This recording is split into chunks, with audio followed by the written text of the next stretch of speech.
Are live. I think we're live, and today we're going to implement my new thumbnail image as the paint on my palette rapidly loses its wateriness. But nah, I've been meaning to do this, so we're going to do this real quick. We're going to make this happen. Um, oh, is my keyboard holding down a button on the keyboard? Yeah, so here we go. First thing we're going to do is make sure that we select the option here. Then we're going to make this real snappy. We're going to just go and use the background color. We're going to make it like dark, I guess, right? I should probably have a city skyline or something, but we got to make this quick because, you know, we're already live. And so we're just going to with DJ Ronnie G. Wait a second. Oh, I know why. Got to put that layer on top. There we go.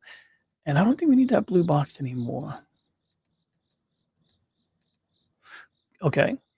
And we're going to make that into a white font. And we're going to make a little drop shadow just like Dave Ledman. But before we do that, we need to pick a font that looks more like cursive. And I don't even know if I have a cursive font. Usually, close enough. And maybe we need to bold it up a little bit, right? So we're going to give it a maybe, how do we do this? Here we got, that'll have to be as close to bold as we're going to get right now. And maybe we could bring it up a couple of font points. And then finally, we're going to use the so-called blending options in Photoshop because we need to give it a drop shadow. Similar to the David Letterman one, not quite. You know, we can sort of like, from what I can figure, it looks like it's going like from this degree angle like that maybe. It also looks like it's a bit of a softer shadow.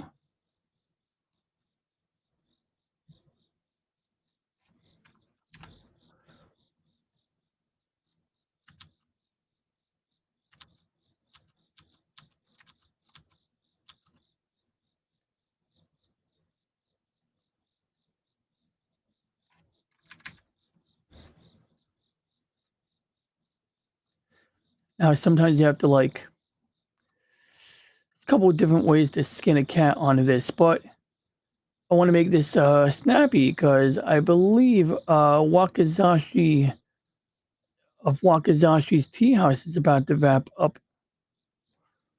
And my webcam is blocking my view. There we go. And we're just going to shuffle it like that. And there we go. We got it. So now I could save it. And I'm just going to make sure I don't save anything in the wrong folder here. There it is. Okay, I want to save it to this folder here. Okay, I just want to make sure I had to, clear my screen in case I had any pornography on the screen. I didn't want you guys to see anything like, sketchy. So I clear my screen. So we save it as a Photoshop and we do Shift Control Alt S. Oh my God, I still can't see it.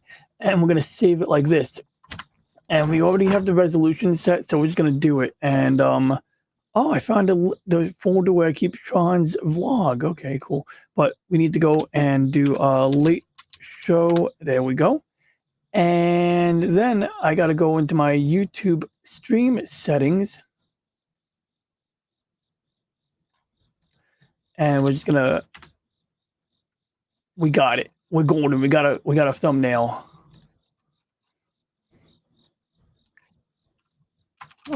Genki and live.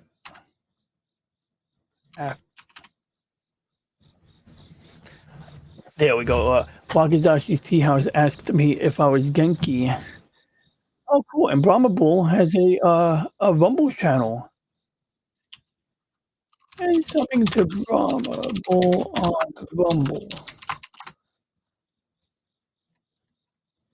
That's great because I have a Rumble account, but I'm not signed in. Oh, good, I am signed in. So yeah, let's follow, and we're gonna hit the bell, and there we go. Now we got Brahma Bull. He's got a great liquor collection. And there's my Japanese British friend, Wakazashi Gray of Wakazashi's Tea House. And if anybody wants to come watch me, I've put out a verbal notification that I am hereby live.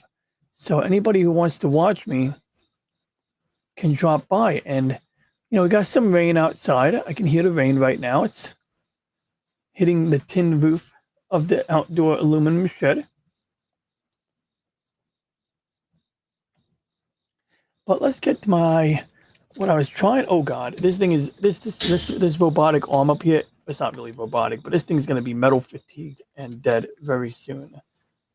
But basically, I was repainting my Gundam core fighter before I do anything else, and I wasn't really planning on busting my butt on this, but I don't know. I just kind of felt like it became important out of nowhere. I felt like the paint needed a little bit of love. And I ended up having to strip and redo the paint like 3 times. And so before I can move on to anything else, I need to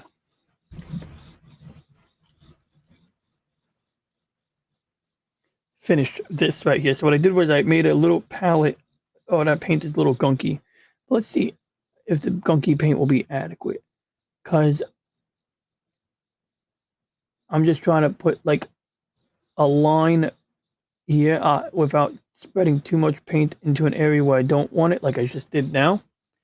And if this has been like the challenge that I've been facing, so I dip the paintbrush back in some alcohol and I try to gently hit it up. So I take my Q-tip and I go, just get a little alcohol on there, 99% ISO. And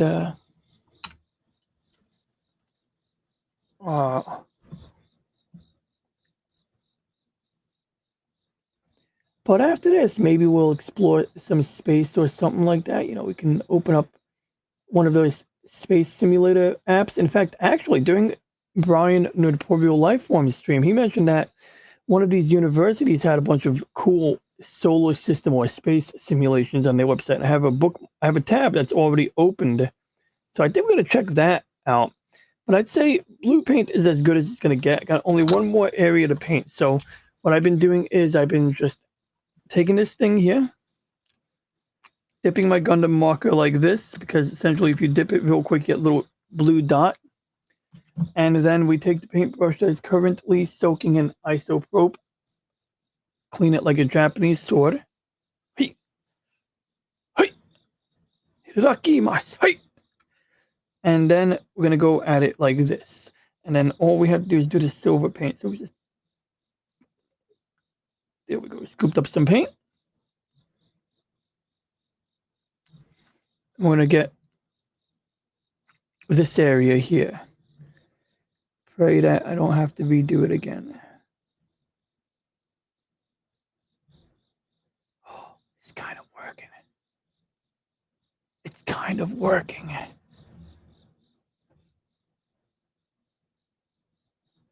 It was working.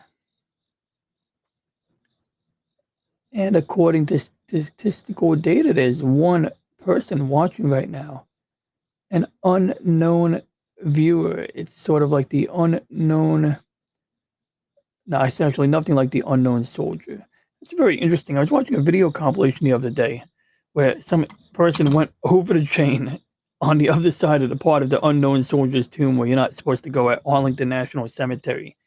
And, the Marine guard is like basically, politely yelling at them, and they still don't get the message. So he yells at them again, except this time he marches towards them like making mad noise and yells right up to their face, basically like, get the fuck away from the unknown soldier or something like that. He says it. Well, he said it in so many words.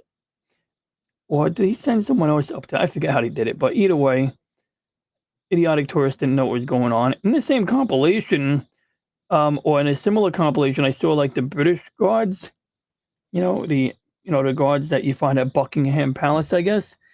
And those guys, make jokes about them all you want, but when they're marching, like you better not be in their way. They will make sure you move, And weird thing was happening was this guy, he looked like a Hasidic Jewish guy. I don't know if he was Hasidic or, Orthodox or what have you, but he decides to like throw a glove at the floor in front of this British guard at Buckingham Palace. Like he just throws the glove on the ground and stands there like expecting the guy to pick it up. And he's waiting for the guy to pick it up. He's like, "Pick up my glove."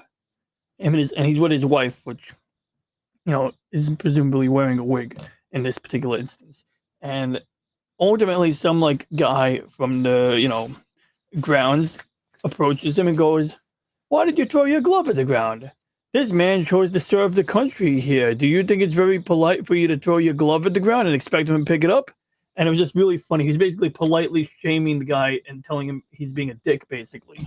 And so he picks up the glove when commanded and walks away feeling stupid, as he should. But I was like, what the hell is going on? Like, why is that guy doing that? Who does he think he is? Is this like something that his parents taught him, or is he just, I mean, look, like, how do we phrase it? Every group of people has assholes in it, right? So, I just thought, I'm definitely not trying to paint the group with one brush. I just thought it was really out there. So now we're going to move on from the blue paint, because you got to learn that when you're not good at Gundam model building, don't get OCD about every fine detail. This is just a simple core fighter from a basic version. Bummer. Before I do have to wipe away that little blue spot, though. We cannot leave that. And, yeah, I cannot leave that light blue there. At least I got to try my darndest to get, like, a good swipe. And, like, I don't want to ruin the other paint, right? So I'm really not trying to put, like, rubbing alcohol all up on this here. But I have an idea. My idea is to touch up that little blue spot here, like that, with rubbing alcohol. And then we use the Q-tip and see what we can do here. In the words of Captain Picard, the line must be drawn here. Except he said that at first contact. Granted, Picard was a bit out of character in that particular movie. So yeah, there we go. Then we can put the bottom part back on when we're done. I see we got another messed up area. But once again, should I get all OCD about it? Might as well. I mean, at this point, I'm already here. Oh, and I gotta turn on the shared chat window in case anybody messages. Here we go. Good. Now we can see the chat. So you got that little YouTube message there on the top left corner. That means that anybody leaving a message should come up on the screen.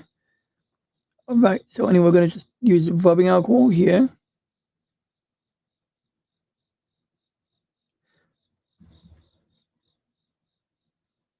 Yeah, I'm basically using a paintbrush to brush away the paint from areas where we don't want there to be paint.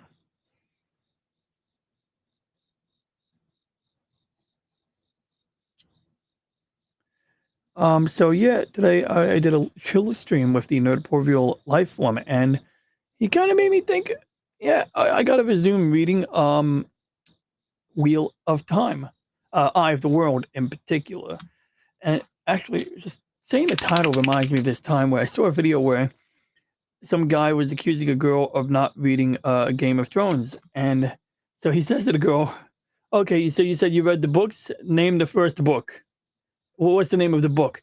So the girl goes, "Name of the book is Game of Thrones." And it's like, that's not the name of the book. And so she's about to Google it. And he's like, "I'll tell you what the name of the book is."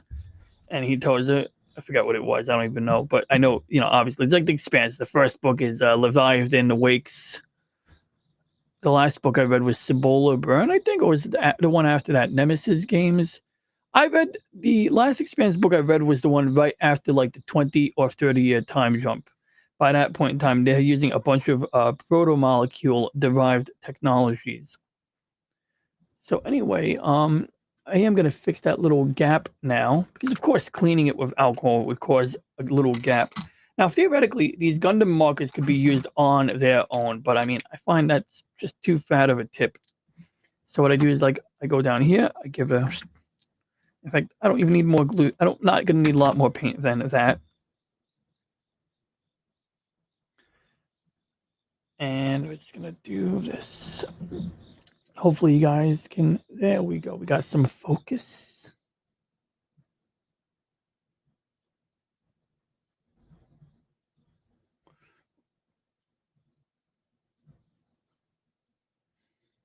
It's easy to have a steady hand until suddenly you don't.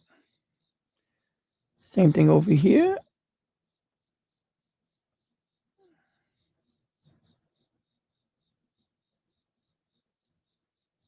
It's not enough paint on the brush. All right, we'll get more, we'll get more. Then we're going to do the metallic paint on it next.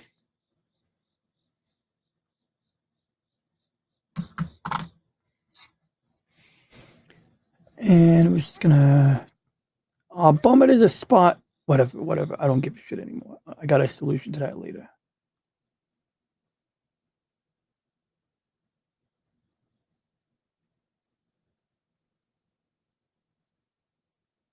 I should have never tried touching this up, but I already did. Now I broke one of the antennas off because, of course, this is a Gundam core fighter, and it transforms into the cockpit section of a Gundam. So you see, the Gundam head is right here. It has little Vulcan cannon guns, Vulcan guns right here on either side, so it can use those guns during combat. I broke off this antenna, and luckily, this type of glue will effectively weld the plastic together. Well, it'll melt the plastic together, but same difference.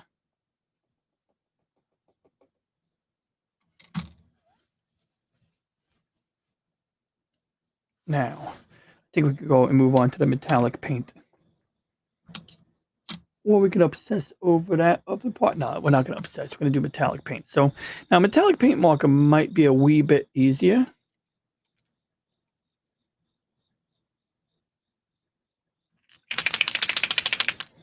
We can directly contact the part of the ship where we want to apply the metallic paint, and it'll probably be fine. But what I'm going to do is I'm going to do the instep first, because I think that'll be easier. See? Really hard to mess that up. And frankly, by the time I'm done, I'll have enough excess paint on here to use the brush on the rest of it.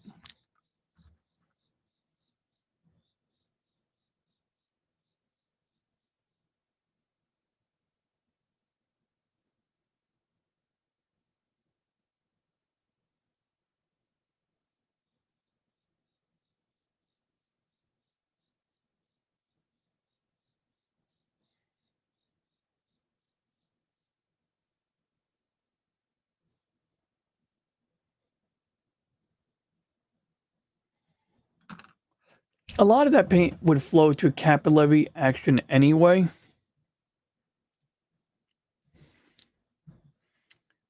We might even flip it over on this side here. Oh God. Okay, I almost made a mistake. Luckily not. On this side, I used a marker for 99% of it, except only thing is I decided to save this area up on the top for the brush.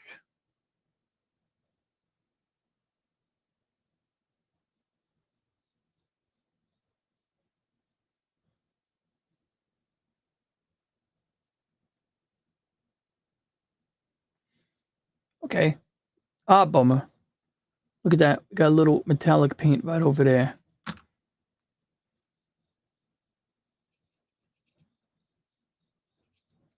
I was going to splash a little blue paint on there. Honestly, I'm not going to make a big deal about it right now. I could solve that by splashing a tiny bit of blue paint. Bottom is done adequately well. Now what? Blow on it. Cap your Gundam markers to make sure you don't, dry them out.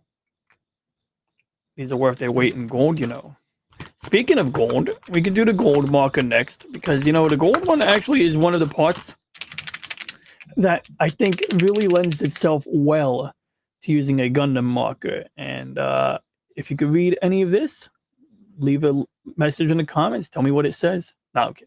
I'm sure it says Gundam or Keto Sentry Gundam. So anyway, this is one of the details that really lends itself to, I think, using a Gundam marker, and that would be these small areas here. Now, I'm going to be gentle. I don't actually know what's going to happen when I use this. Oh, well, number one, I've never used this marker, so I got to prime it. See? Oh, this one, yeah, barely left a mark. I don't know if I ever used this marker. I don't remember using it.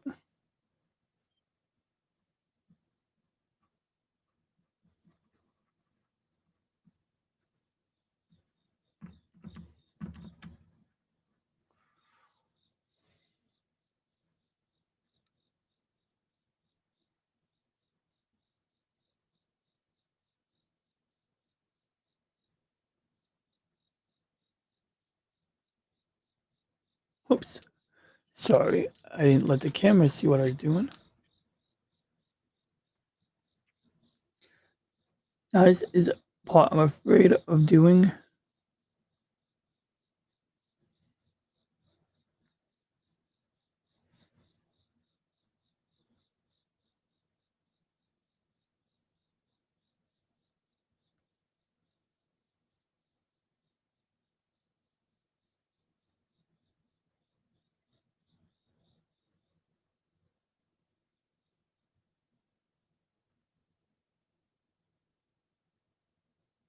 Yeah, I don't think the colors changed at all on the antennas.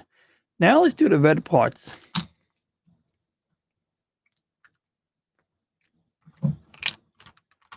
And maybe we could do a little bit of white. I mean, we could, the whole thing is white, but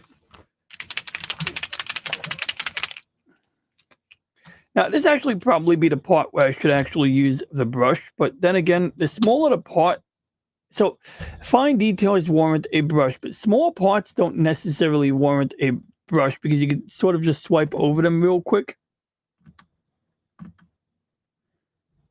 Like I'm going to try to do gently right now.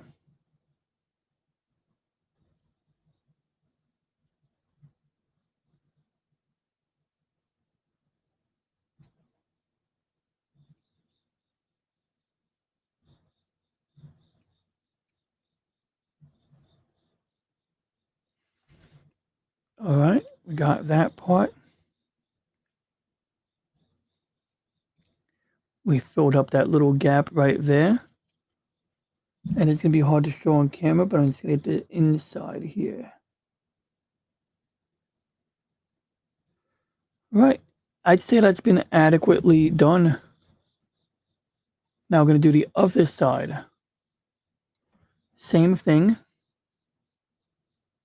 You know, I already did paint this, but I had to clean the fighters so many times, the core fighters so many times that I hit the area. In fact, you see this leading edge of the wing may very well mean I have to repaint it again.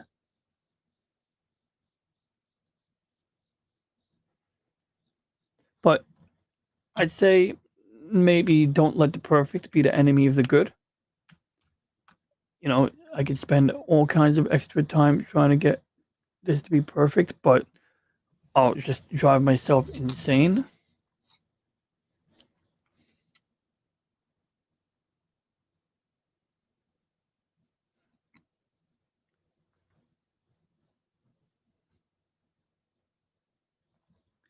Boy, it's gonna be trouble. All right, I'm gonna just get that cleaned up before we do anything else. So we'll figure out if we're gonna explore space or process some astrophotography. I don't think I have the patience to process astro imagery tonight, but maybe we could take a tour of some solar imaging. That could be some fun.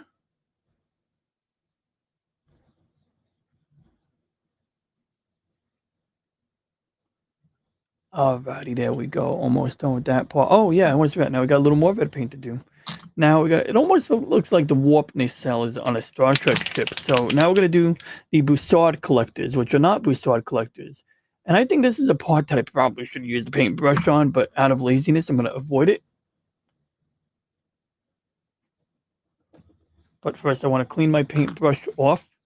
So I've been using the Tupperware lid. I've been using a Tupperware lid to like basically store alcohol.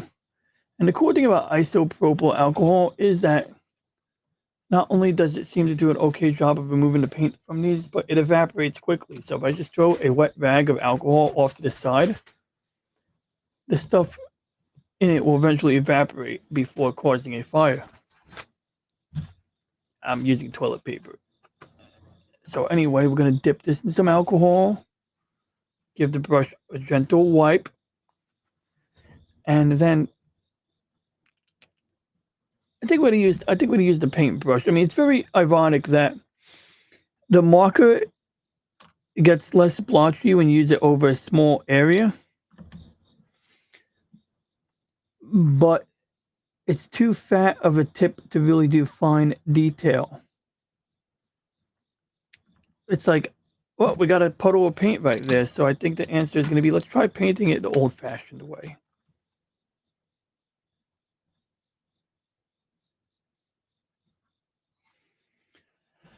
Whew, wish me luck.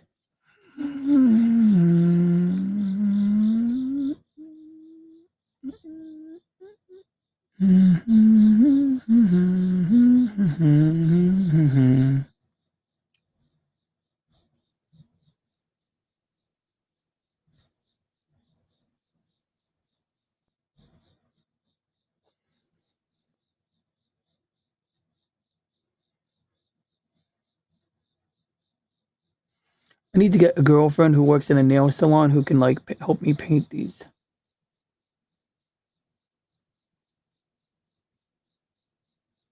Ah, mother effer. All right, whatever. We're just gonna keep going.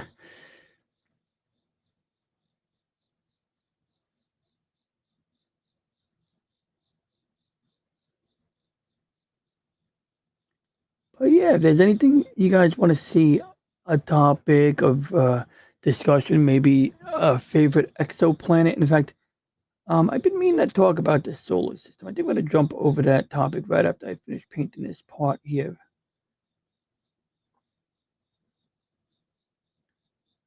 Because, I think a lot, it's not so much exoplanets, but dwarf planets. There's some dwarf planets in our own stellar neighborhood that don't get a lot of love. And I think they need to be talked about. Dwarf planets like Maki Maki and Haumea and our friend Wakizashi, which he's not a planet, actually. He's a human being. But Wakizashi of Wakizashi's Tea House is in the chat making a cup of joe on this fine afternoon in Japan at 5:22 p.m. And, Japan is a culture where they actually have a word for working to death, karoshi. So being in Japan, it is actually Japanese law for Wakizashi, for Gray, to drink coffee right now because it guarantees his productivity. And there was a law passed in the 80s. Okay, now I'm making up jokes here. But no, actually, I did watch a video yesterday about methamphetamines after World War II in Japan. And it was on a YouTube channel called Asianometry. And another thing I like about the Asianometry YouTube channel is the guy goes into great detail on the history of integrated circuits, microprocessors, and stuff like that. And why I love this guy's work is, one, it's fascinating, but also, I think a lot of people love the conspiracy theory that microprocessors and, the rapid advance in technology is clearly, in their opinion, the result of reverse engineering alien technology. What other explanation could there be for the rapid progress we've had? And it's just not true. Once you know the history of microprocessors, you come to see that's not true. It would be cool, but it's not true. And I mean, is this to say that there might not be a little bit of truth to it? Maybe, but it's not abundantly, obviously the case at all. And part of the reason why I'm confident that, the microelectronics revolution isn't the result of reverse engineered alien technology is because when you look at the early history of Intel or AMD or Fairchild Semiconductor, which was like sort of like a military contractor. They made the microchips for like their missile silos or missiles. You'll see that making microprocessors would be like is basically like making photo enlargements or making microfiche. Think about microfiche. That's basically taking a picture of a newspaper article on film and putting it on a smaller piece of film. I should have used masking tape, but I'm not gonna make myself go crazy at this point. And essentially you instead of making like, so for example, if you ever worked in photography or taking photos on film, it's pretty trivial for a place that makes prints to make enlargements from a picture that's on. In fact, you usually do make enlargements. You get a 35mm picture on a 35mm slide, and that gets enlarged to fit on a 4x6 paper photograph, right? And so what I'm getting at is you can take something 35mm and enlarge it to a portrait that's like 11 inches, 5x10, 8x10, whatever. But you can also do the reverse. You can take a picture on a slide that's 35mm and shrink it down to 1/10 of that size. So you can do the opposite of enlarging it. And that is the basic principle of making a microcircuit. They create a large drawing. In fact, in the earliest version, they would literally draw like a large version of it with all of the details, all of the lines of the microcircuits. And then they'd make duplicates of it. And it's essentially, they actually make copies of it multiple times, but each copy would be shrunk down smaller. And when everything's said and done, you have a plate of silicon. It looks like a shiny mirror plate.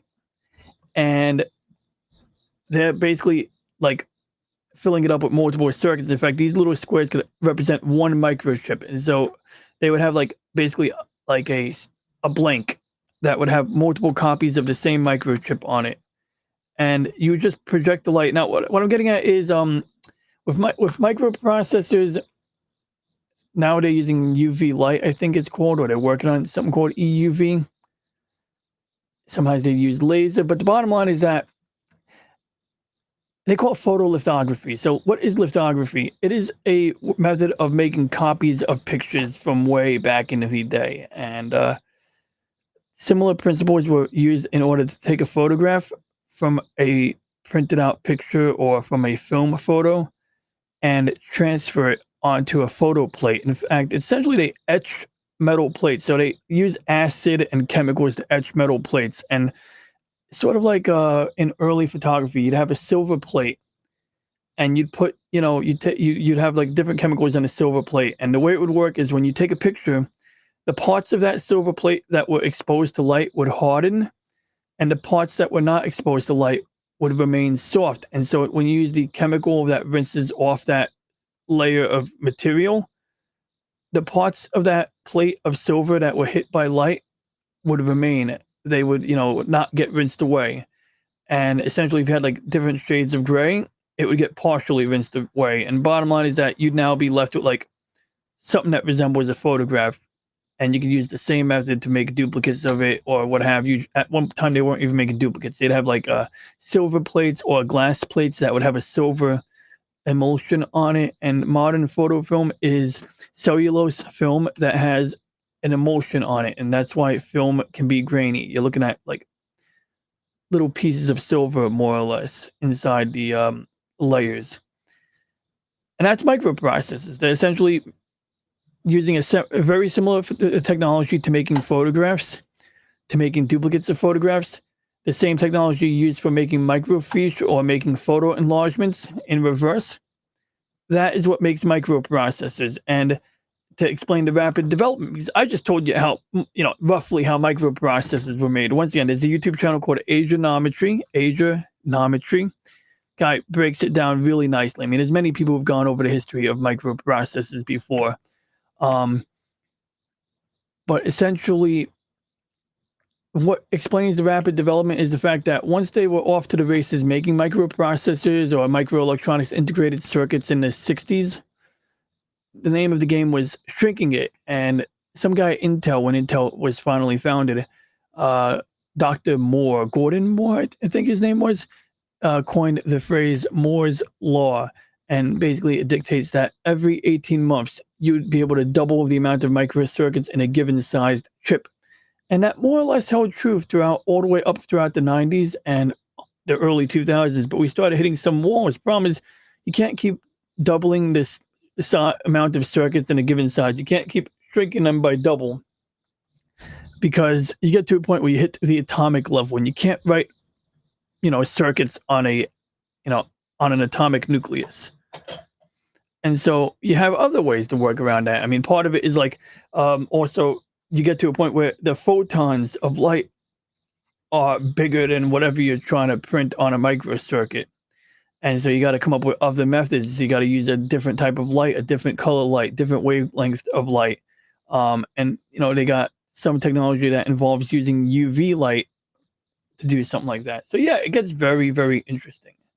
But now maybe there's something like, for example, we see these UFO videos and people say that, oh, this UFO is evidence that this is something that could not possibly be man-made. It's like moving too fast. It's turning on a dime. This is evidence that these are from elsewhere. And it's like, well, it doesn't prove anything. It just proves that there's a craft that you don't know why it can fly a certain way.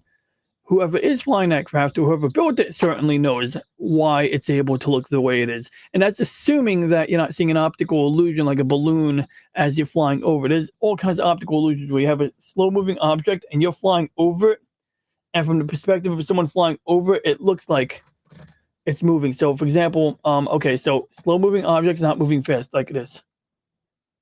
Now, if I go, just the fact that my camera is moving, it looks like the slow-moving object is moving considerably faster. And that's basically one of the explanations for, I think, either the Tic Tac or one of the gimbal cam videos of the balloon or whatever looking object that was flying way too fast above the ocean. And to answer Wakazashi's Tea House's question, what streaming program do you use? Well, I'm using two methods here. I am using the Open Broadcast Studio on my secondary monitor, but I'm using the virtual camera. My audio is also being piped out of OBS. I'm using a virtual audio cable driver called VB Audio Virtual Audio. And as long as I have this option selected that says monitor and output, the audio from my microphone with filters will get routed to that virtual audio device, which can then be picked up by VStream. And then VStream is literally picking up the audio from, so OBS virtual camera selected. So whatever I'm showing in OBS is picked up by the virtual camera. And then for audio, there's my virtual audio cable right there. And apparently I have echo on, which I do. My audio is pristine. And maybe I want you guys to hear the crickets and the rain outside, right? Now, sometimes I noticed lately there's like a little video preview in YouTube up here that gets a little choppy sometimes. Now, it could be the quality is set to really low, but I'm wondering if this is just a low quality preview or if the quality looks this bad, because it looks pretty bad over there. And I'm hoping it's just a thing I'm seeing and not anything real. But yeah, so basically I'm using VStream Studio, which is the same as creating a stream on StreamYard.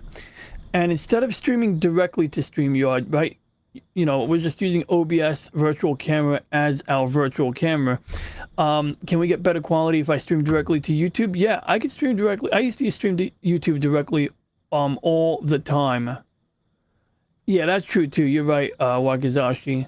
I had a good time with this stream today. That was a good time. Yeah, I heard the customers were happy. I heard the what do you call it? The people watching had fun. So I'm glad. I hope that was true. We try. Yeah, so I gotta say, this quality is looking very questionable. I don't know. I mean, it's like, it looks like it's been ran through a heavy compression, and either my paid plan for I'm on LIVESTREAM Studio Standard? I thought I paid for a year of Restream. I'm gonna have to investigate and find out. I'm gonna have to investigate this later because that quality is looking rather questionable. I pride myself with having like amazing effing quality, and I'm looking at my third monitor right now, and I'm just like questioning life right now. I mean, I understand the water bottle is gonna look funny, but see, it's not just a delay. I'm seeing some serious compression artifacts. I'm gonna have to really investigate this tomorrow or later on. I don't really want to investigate it tonight, but that needs to be addressed. This will not stand, as the Big Lebowski says. Although he does say this aggression will not stand, but he's really quoting President Bush at the time. President Bush was rescued by a submarine crew during World War II. Some people question if that was a good idea. No, I'm kidding. It was interesting though. I was reading a book. And yes, submarines during World War II would oftentimes, at different times, be put on a lifeguard duty. And it seems like a very interesting assignment. You know, just kind of like having the resources of your whole submarine out. Granted, submarines were not particularly large back then. In fact, back then they would call it a boat because it was a boat. A submarine would primarily hang out above the water. They'd only go underwater to evade the enemy, or during certain types of attack runs, but otherwise it was more boat with a diesel engine and diesel generator than anything else. So I'm just using up the rest of my paint to fill in the gaps. Yeah, it was a very fun stream earlier today. I agree with Notorio, the time flew by very quickly. For a 3-hour stream, I think the time did fly.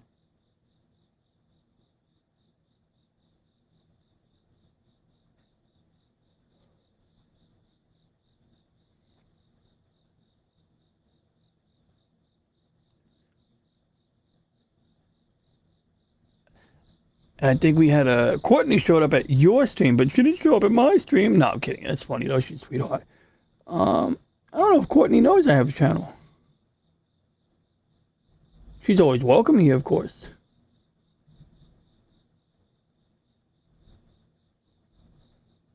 All right, there we go. Now let's just put the bottom of this thing back on. Where's the bottom? Here it is. Now, Gundam models, a lot of times, they are pre-colorized, although certain ones are not. Oh, good. It looks like I could actually mess up the paint job in certain areas because they're covered up by... Wait a second. Is this backwards? Yes, it is backwards. Wait, I didn't have to... Yeah, I could have done an imperfect job painting that whole area because this thing is covering up part of that. So that's good to know. Oh, God. Well, I just touched the paint. Actually... I didn't ruin the paint, but I did touch the drying paint.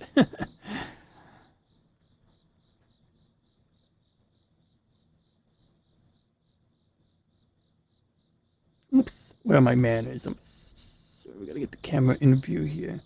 So I'm just taking a little paint off my desk.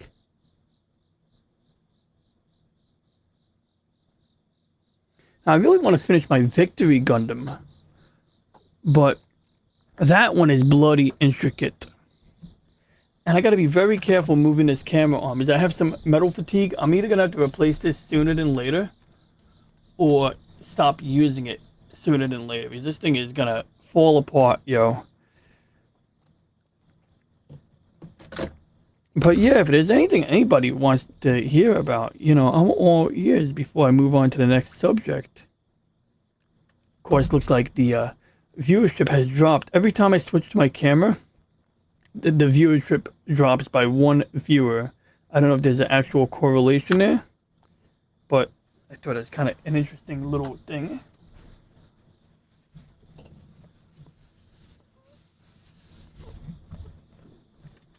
Where's my toilet paper? Oh, here it is. Yeah, so this is cool. It's a bottle of alcohol with a squirt bottle. How cool is that? Seems like you're like, ugh. No, okay, you should not do that. But yeah, 99% alcohol. You're not really supposed to touch yourself with it, but it does clean stuff off. You know what also cleans things off really good? Gasoline. Although it leaves a hell of a smell when you're done using it to clean things. my dad worked for the sanitation department, and there was an employee who, for some reason, had a habit of cleaning himself with gasoline, and he smelled like gasoline for it. But I guess if you like came into contact with certain things, like like what are we like petroleum distillates? It's like paint thinner. Paint thinner cleans paint off, right? But then there's situations where you can't use soap and water. It's just not good enough. But then the paint thinner manages to get the job done, and that's sort of like one of the things that'll happen there. There we go. Got that. Ooh, I gotta clean this off. Just clean off my cutting mat. Now I have two cutting boards. This is the cheap one that doesn't really work as well as the other one. So I realized that this is the one I should be doing my painting on. Alrighty, now let's take a look here.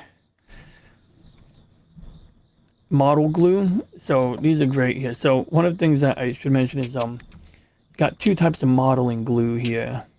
Both made in Japan. Probably cheaper for people who live in Japan. No, I'm kidding. But they're not terribly expensive. Some people would say it's expensive, but you got thin cement, which is similar to the heavier stuff that's on the left. This one has stronger fumes too.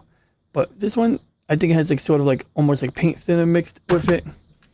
And what it does is, one of the things you could do with it is when you snap separate pieces together, you put the cement on the seam. In fact, you see I have some cement here. And it actually serves to melt the plastics together, and it can eliminate or more or less eliminate that seam. And then what I'll usually do is I'll use different grit sandpapers. So for example, we have 400 grit. And I'll just give it some water, because sometimes having water helps for a couple of reasons. And we'll just kind of give it a, we could do a rough sanding like this, or we can go in the other direction if we want, if we really want to hit it hard. But it doesn't really take a lot. We just want to kind of get a gentle sand. It looks like I just hit the paint by accident, but whatever. I'm going to deal with the paint later, even though I just wasted a bunch of time on it now. Right now, what I want to do is just remove the glue.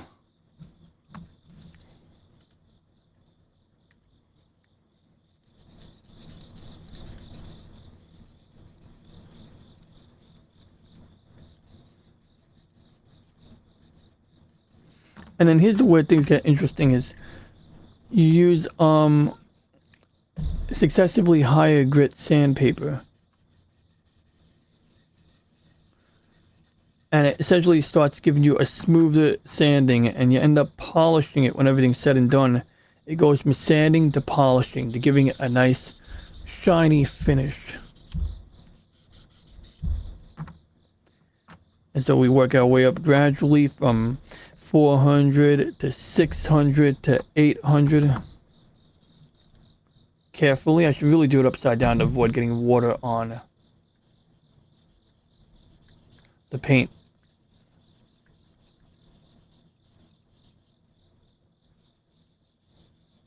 Yeah, I just messed up part of that paint. Now, it's not a bad thing, because actually I wasn't really happy with the paint anyway.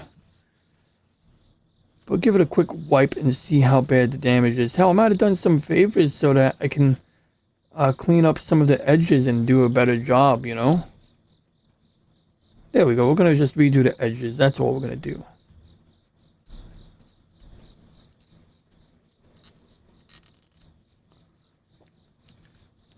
And after this stream, I think I'm going to watch a Japanese anime called the Fang of the Sun Dugrum. And you know, it's got some mecha in there. It's got a very old and dry animation style to it as well. But it's sort of like one of those geopolitical animes. So those could be a good time if you like getting into the weeds of geopolitical drama, that is.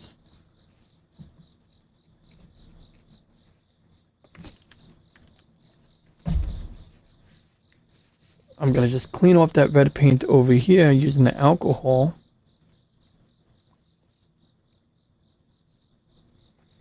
I'm going to clean off the blue paint that's on the edges of everything here.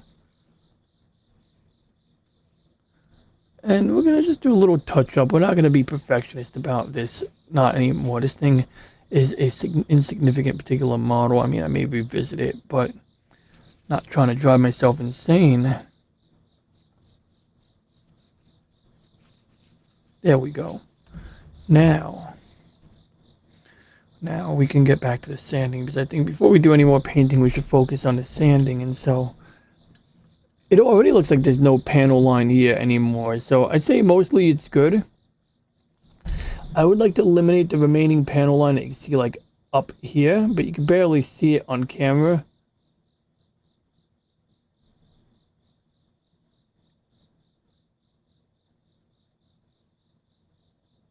Yeah, right there. You can barely see it. So it's maybe not that important, but I would like to get rid of that. But I have an idea. Because I'm an idea man. Not jokes aside, I do have an idea though. So my idea is to just put white paint on it.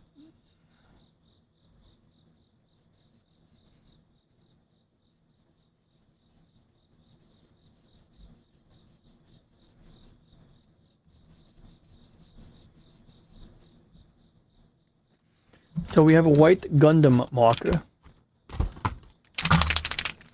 Let's see what happens. I'm very curious. I have no idea what's going to happen when I try this out.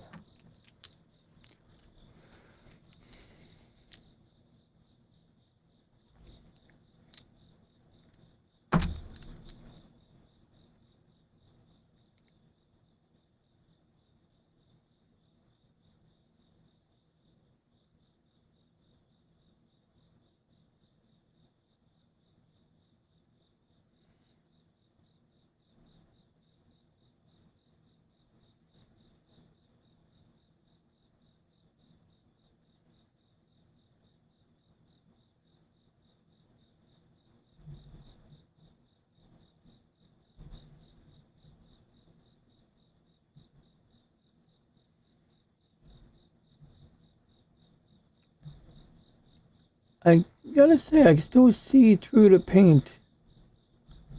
It's almost translucent. Oh, that's why. Okay. Looks like we're gonna touch it up using the paintbrush.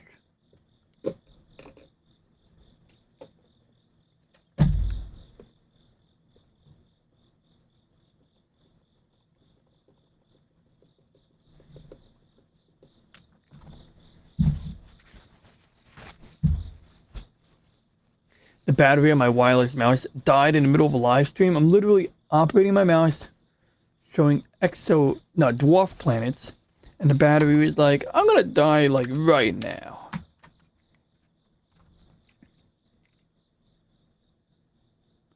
Okay, there we go. Now we got white paint.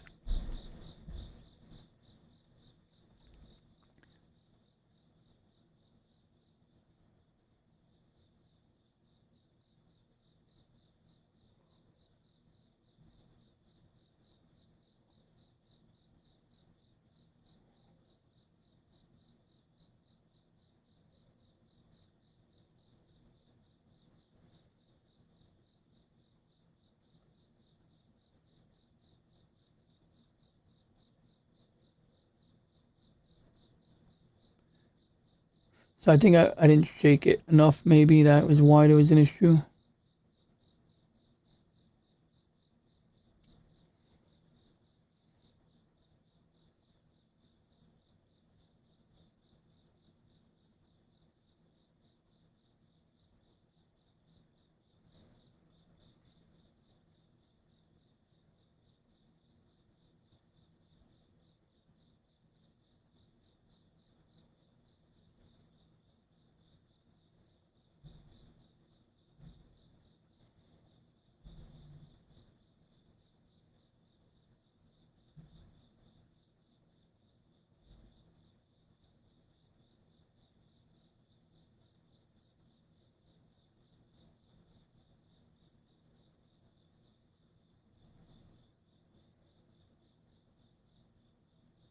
Whatever, it's probably a lost cause. It looks good enough for now, but I have some issues with this right now here, but whatever. You live and you learn.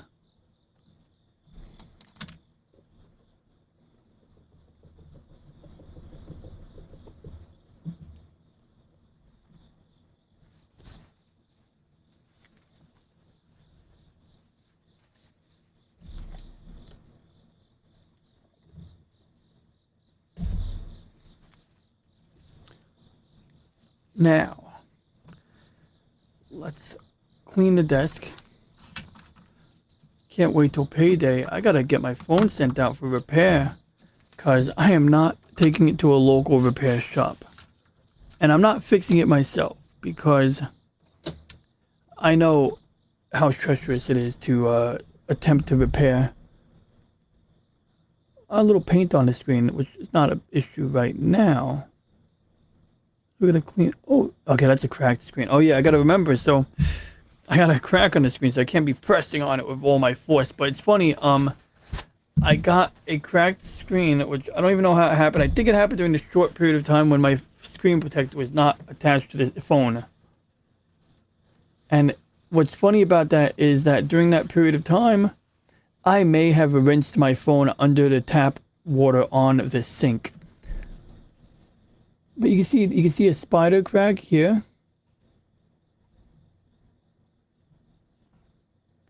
It's like right here.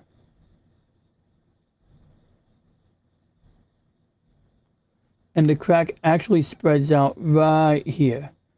And you can see like some glass over there. And it may have happened during the short period when I had no screen protector installed. But sometimes my screen will do this. So from the point of impact downward, it'll flicker. And sometimes it'll go away, sometimes it won't. I don't know if water got inside, but I put some isopropyl alcohol on it to kind of like help it dry. Sometimes this whole area would turn white. I'm just hoping it keeps it together for like another week or so. I probably should back up my data tomorrow, and you know, I should probably back up my data now, but I'll back up my data, load it onto an old phone, and just use that old phone for the interim period probably. But it's a lovely phone. It's a Galaxy Note 20. It has 512 gigabytes internal memory and a 512 gig SD card. I think I bought a 512. And it's raining outside, but it sounds beautiful. I gotta say, sometimes the rain has really nice ambiance. And it had a UV bonded screen protector, which is very weird. A UV bonded screen protector. It like literally is placed onto the phone. Did everything turn yellow just now? Whatever. So anyway, you put a liquid gel on the screen. Then you put your screen protector on top of the liquid. Then you put a UV light on top of that. And it bonds really well. And you got to be careful. You don't want to get any of the UV gel on your buttons. But it bonds really well. Now, when it's time to remove it, you really need a hair dryer. There's no way to remove the screen protector unless you heat up the adhesive, since it is hardened through a UV reaction. I used boiling hot water while I was at work. Wow, that rain is sounding very therapeutic right now. Yeah, like, oh, hey, what up, Real Weird Gaming? I see you now. I see you. And I say that because yesterday you dropped in. I did not see your message. And I felt bad that I didn't see your message. So I shouted out your channel, and I put a link in the chat, although I don't know if anybody was watching at the time, but I appreciate you dropping by. And yeah, so anyway, bottom line is that I still don't know if the UV screen protector allowed the damage to happen, because the way I see it, on one angle, the UV bonded screen protector prevents water from getting under the screen protector. So it's really cool because I can take it in the shower no problem. Most curved screen protectors only have the adhesive or glue on the edges. So when water gets under there, it becomes annoying. And that's partially how I got into this fix, because I had to keep peeling up the screen protector to remove the water every time it got in there. And so once I cracked the second screen protector and I had no spares, it was vulnerable. So there's a possibility it cracked during that period. But yeah, I'll probably go with the UV bonded screen protector again, but I think I'll also just be careful going forward. You know, like my Galaxy Note 8 was able to take 1,000 drops without any damage. Maybe I shouldn't count on that being the case with this beautiful phone here. So $291. That will be my cost of repair. They include a new battery with that, so it's not a bad deal. And I trust Samsung mail-away repair over bringing it to a local repair center, because like For example, they say you could bring it to a Best Buy retail store. And yeah, they could fix it, but there's a lot of caveats. Like, I remember with Apple, they had to open up the phone before you left the store to inspect it. So they'd be taking apart the phone before even working on it to determine if there was anything that would void the warranty. And that's partly because Apple is very hostile. If you were an authorized repair center and you took apart a phone and changed the part and the thing became a paperweight after the fact and you didn't perform, you know, the Apple procedure for like inspecting it, they put that on you and your store to eat the cost. So it's like, really, like, their goal is to, like, sort of, like, you know, make it difficult enough to fix, I think, so that they're motivated to convince the customer to buy a new device. You know, generally, the Apple repair process focuses on determining reasons why it cannot be fixed.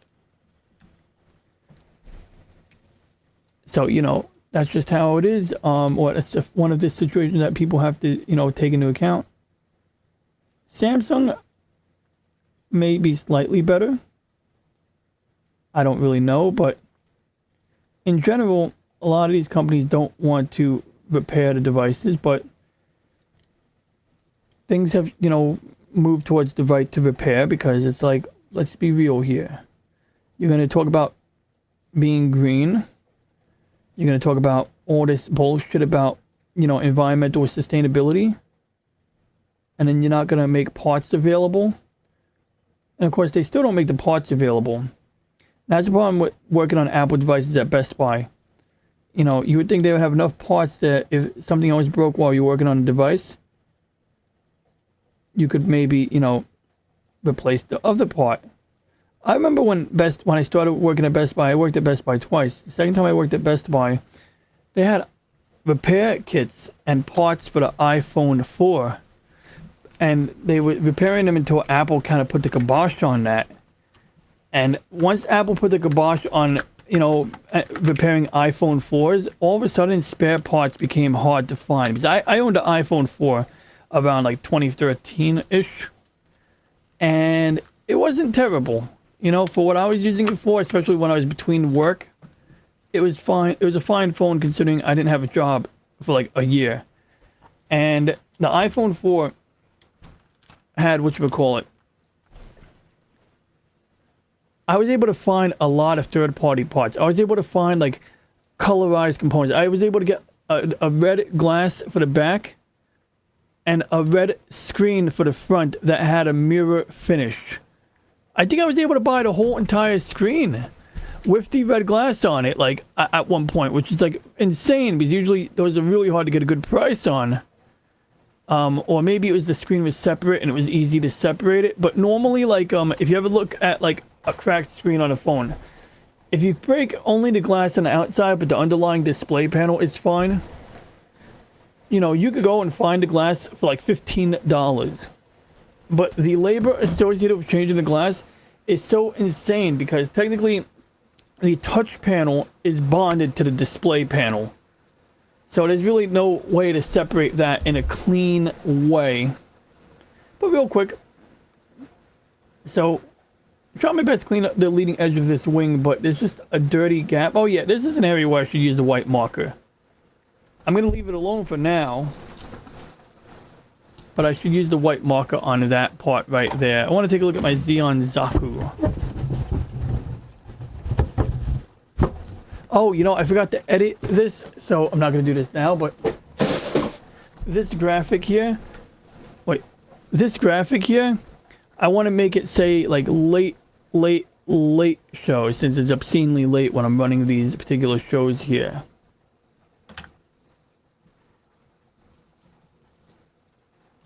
So I got these Tamiya, what do you call it, files. They're pretty good.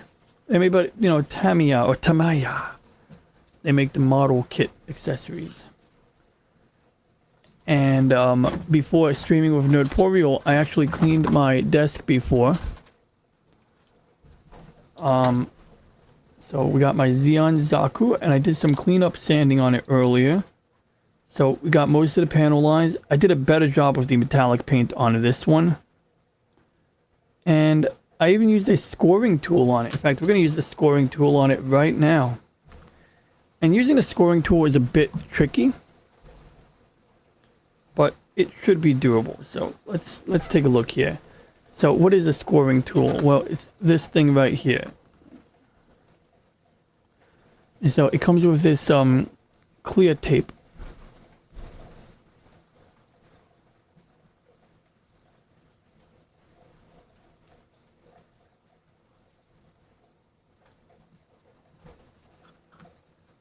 And we're gonna just use the model snips to cut a piece of tape.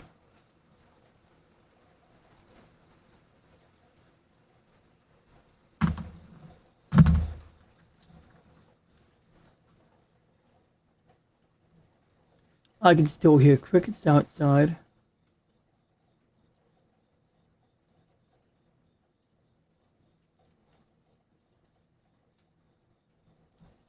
Now, I don't know if I'm using this correctly, but it looks like this tape came with it for a reason. To help with, you know, using the scoring tool. Keeping everything, lined or whatever so you don't scratch the wrong parts of your model. Some people use these to make new lines. Now, in my case, I'm using this to, like, put the lines back in that got lost.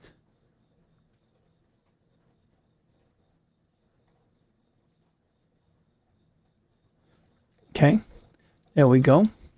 So we just put two pieces of tape here in parallel.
There we go.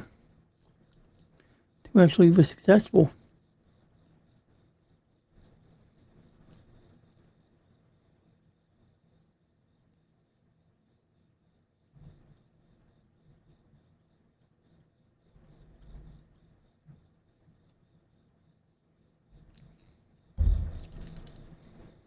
Let's peel the tape away and see how it came out.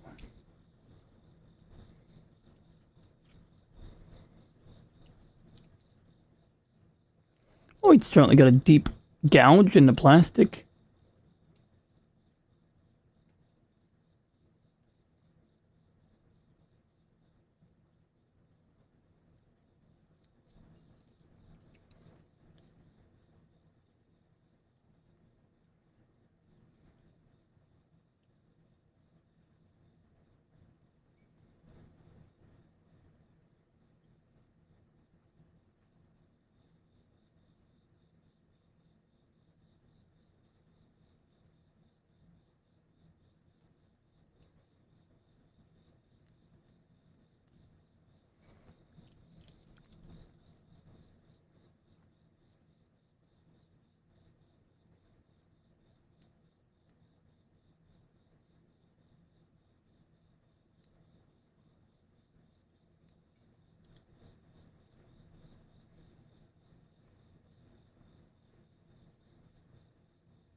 There we go.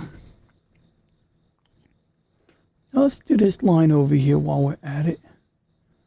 It's gonna get a little dangerous.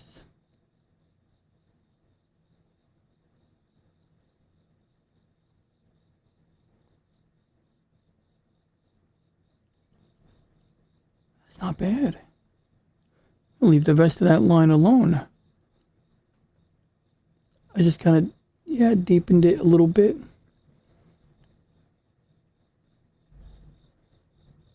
We'll do another one. This one doesn't really need a lot.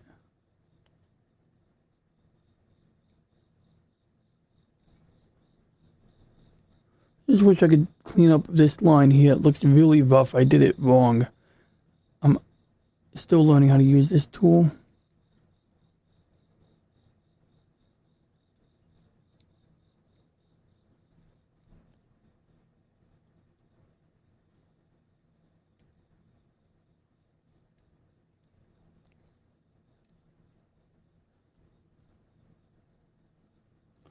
Gonna leave it alone for now. At some point, I'll sandpaper it or something. Let's take a look at the other foot. This one I already scored. I could have done better, but it could have been worse.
I was gonna need some sanding or something. It looks like hell. But let's move on to another component of the Xeon Zaku. Now, I'm so glad I found this because I thought I misplaced it. This is the shoulder armor. You just kind of mount it like that. And there's going to be an arm that you mount to this and it moves like that. And, you know, it's like, you know, you get the idea. So, this one here, we do need to give it a quick sanding.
So I was trying to use the glue to sand away that seam, but it was only partly successful.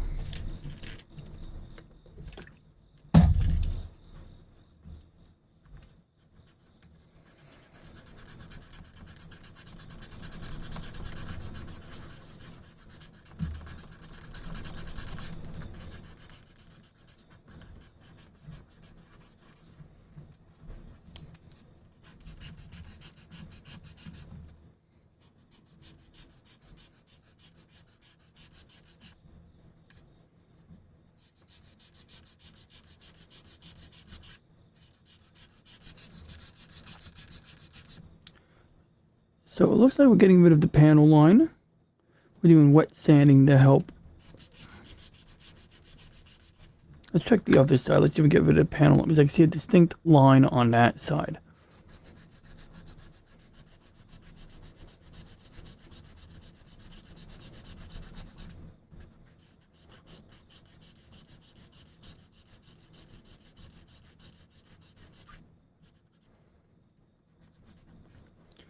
So you can see like still a line here. But on the other side, line is almost gone.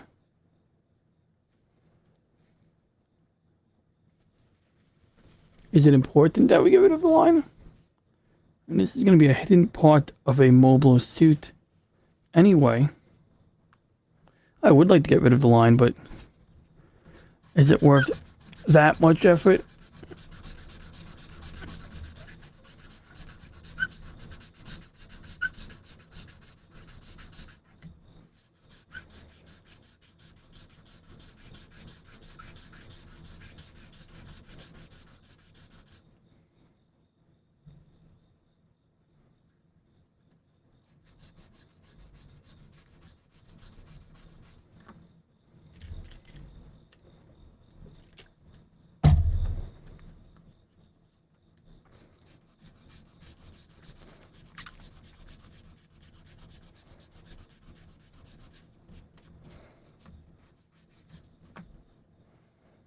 Yeah, I think it's about good enough.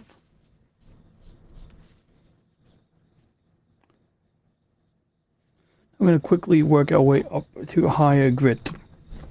I'm going to do 600 grit, 800 grit in rapid succession, just to kind of give it a smoothing out. So we just go like that, like that, like that, like that, like that, like that, right?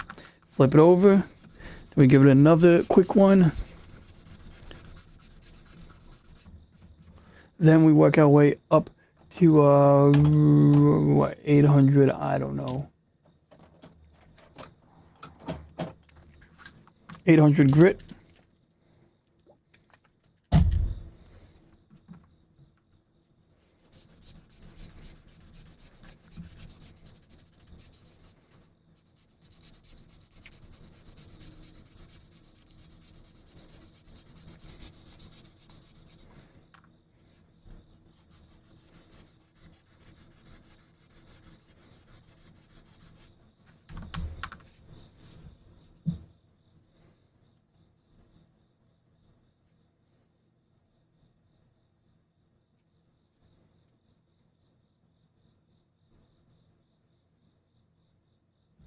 Okay, let's see what the instructions say to do next.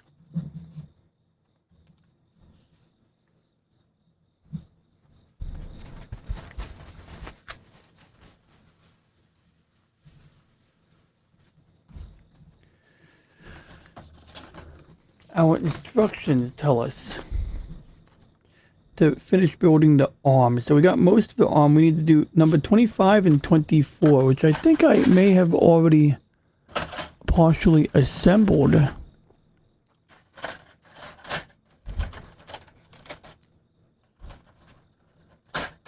Yes. This is 25 and 24 right here. And I think I even sanded them already. So, according to the directions, we got to take the arm and attach it. And so we're going to attach it to the bottom of this right here. So we just take these two pieces, put them like that, line them up, put them in like that, and there we go. Now,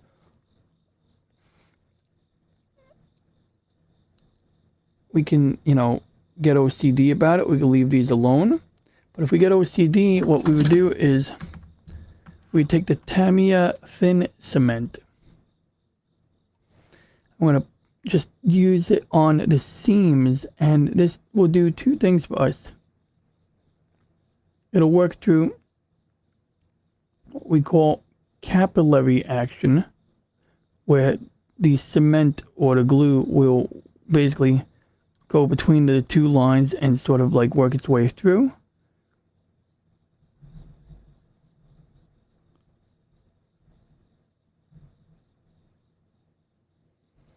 And our goal isn't necessarily to glue these two panels together, but it will have that net effect. Our main goal is to get the cement to flow between the two parts.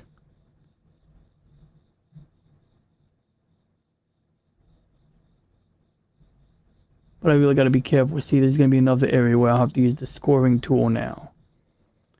But this chemical, this cement, will basically melt the plastic together. It's like welding plastic. So now we could put the shield on, but we still gonna have to, we are still going to have to finish sanding that down. But still, I just want to show that's the left arm, the right arm actually of the Xeon Zaku. So now from there, they want me to do the right arm. And I might not finish the right arm. I might just get ready to go to bed or something, but let's take a look at that real quick. So normally I would use the flush cutters to do a perfect cut, but this is an internal part, so we don't have to be perfect, but that came out actually decently good. On the rest of this part, we have to sand it. But before we sand it, let's see, we want to get component number 29. Okay, so 29 is right over here. And this may also be an internal part. We're going to treat it like an external part to be safe. So essentially what we do is we're going to leave large nubs. We're not going to actually cut it flush. We're doing that on purpose. The only part we could cut flush if we want is this bottom part, because this isn't going to be really exposed to anything anyway. And then what we do now is we take these really expensive cutters here. We use these to cut it flush.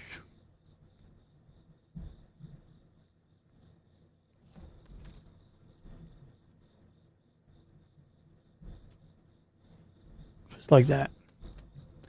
Then we give a quick, gentle sanding.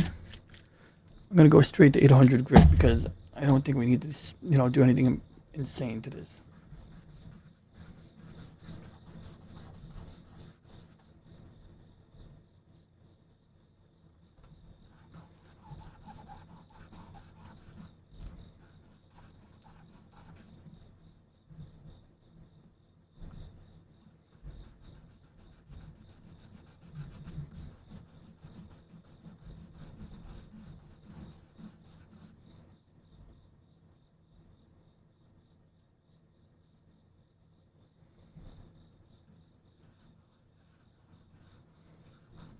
You know what, I should have rough sanded it.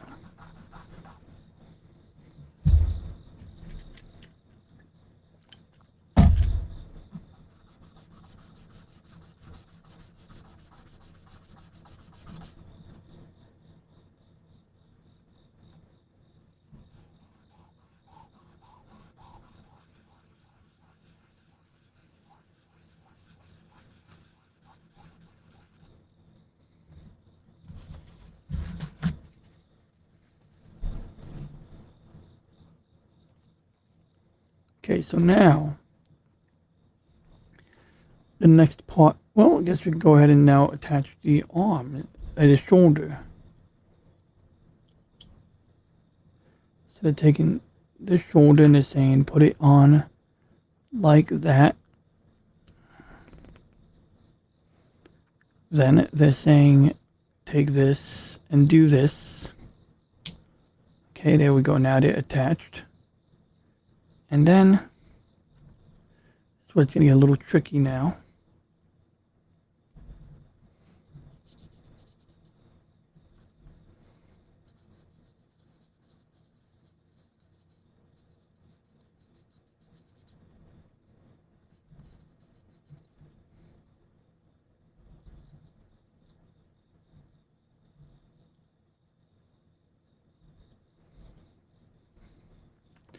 This is cool. This side I don't really have to go crazy about.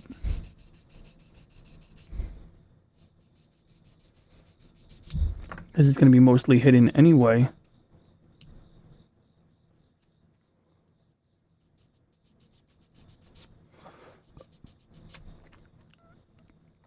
But we could get a little OCD on this part. We can, for example, do what we did earlier, right? Put the Tamiya thin cement on. Now, I have a feeling that the thin cement might not do what I needed to do, because right now I'm seeing a gap right over here.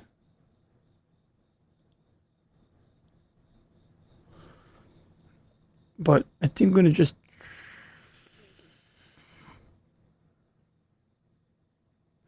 I might have to paint it. I might have to put some putty in there and paint it. But let's just put the thin cement in and see what happens.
Ah, okay, well, gotta be careful.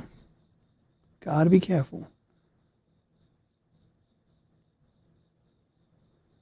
There we go. That'll do.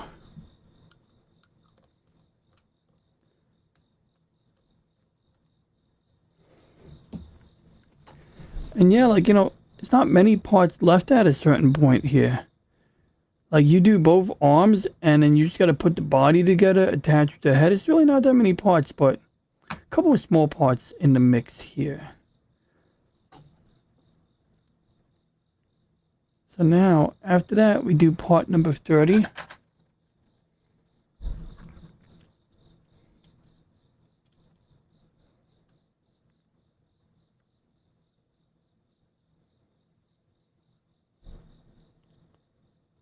F31.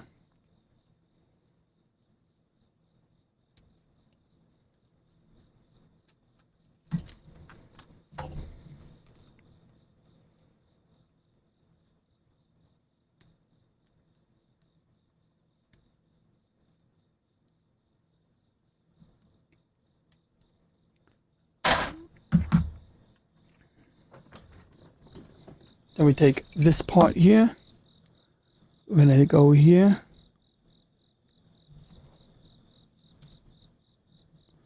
Take this part here. We'll go like that. Take this part here, go like that. Take this part here, go like that.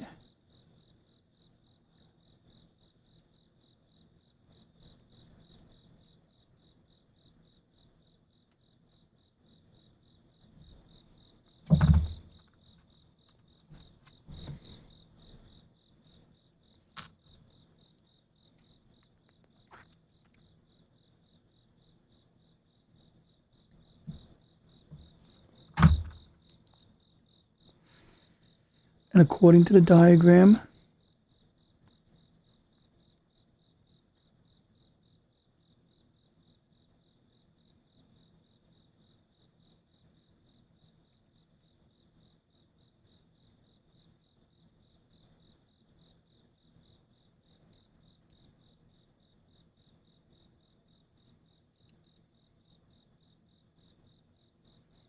I almost applied cement to an area that I probably shouldn't have. But it looks like it won't be an issue right here because we can just rotate it, keep it loose like that. Hey, what up, David Glenn? No, I don't sleep. I do not sleep. I can't sleep because if I go to sleep, based on this graph right now, nobody's watching me. And if nobody's watching me and yet you leave a message, that means somebody is watching me. So I never know when somebody's watching. And if I was to go to sleep, I might be missing out when somebody's actually paying attention. But no, I do sleep. And I wake up at 5 a.m. on Sunday morning. But today's not Sunday morning, is it? But no, I should probably wrap up soon.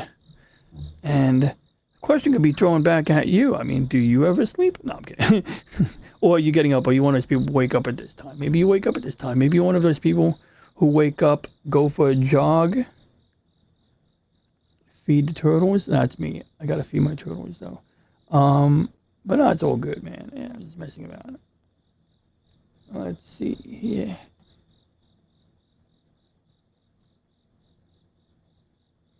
I've been streaming a little bit more lately at random times, but I think I'm gonna make a habit of doing the Monday show, especially if I have a couple of people who show up, no obligation whatsoever, just saying like, if I see like you or Lady Mist, like, and that's a time that's good for Lady Mist showing up to view, great, or anyone else.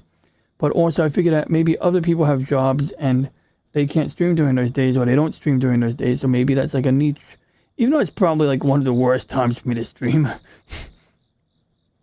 Although doing these late night show things, on the other hand, this is a great time for me to stream actually too.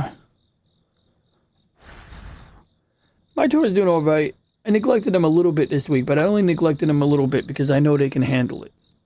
But my boy Londo, he was making a little bit of noise, so I took him out for a soaking before I fed him. So, he's like a soaker. He's a soaker. No, I'm kidding. But I soaked him because, he needed a turtle bath. He needed to, that's also how he hydrates. So I gave him, what he needed in terms of hydration. Allows him to take a dump, because that's what they do. He takes a dump while sleeping.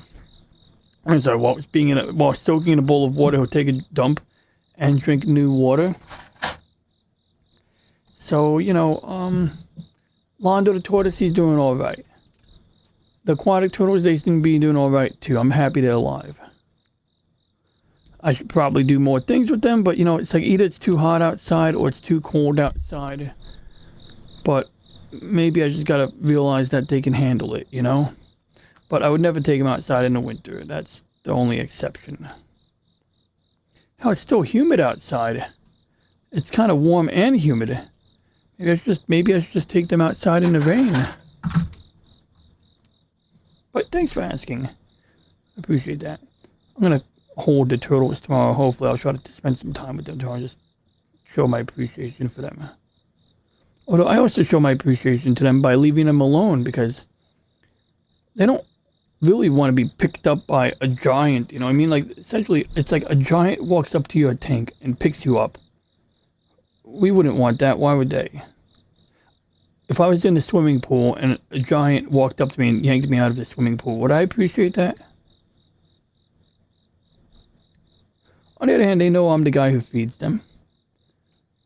So they kind of like, they don't love, they just appreciate you for being the bringer of all good things. And that's good enough for me. So, yeah, I attached an arm yesterday. From yesterday. Or, I had an arm like this one. But I didn't attach it yet because I want the cement to dry. And hopefully hide the panel line.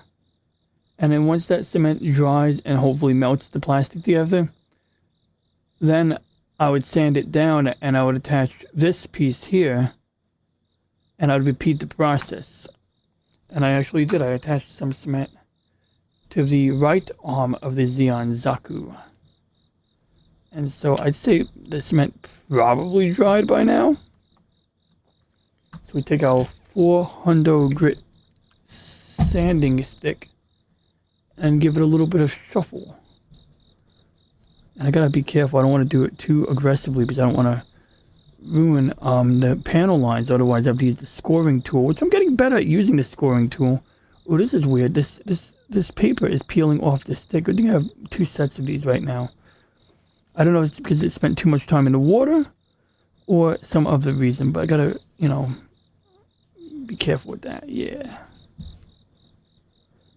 Well, this one doesn't need too much more life in it. Okay, then we have this side of the thing here too.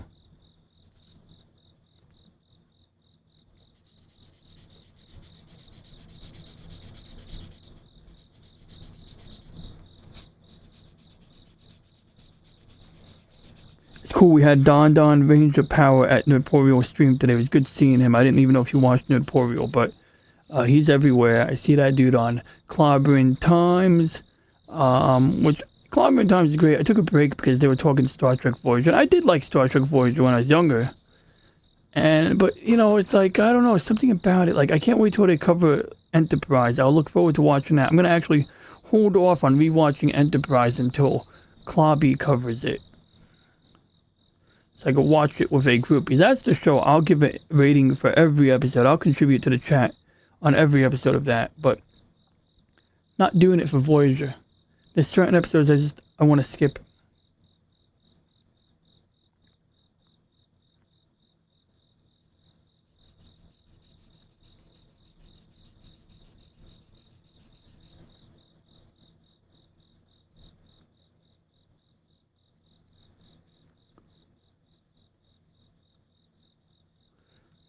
I think some of these panel lines are actually part of the design and belong, and other panel lines aren't.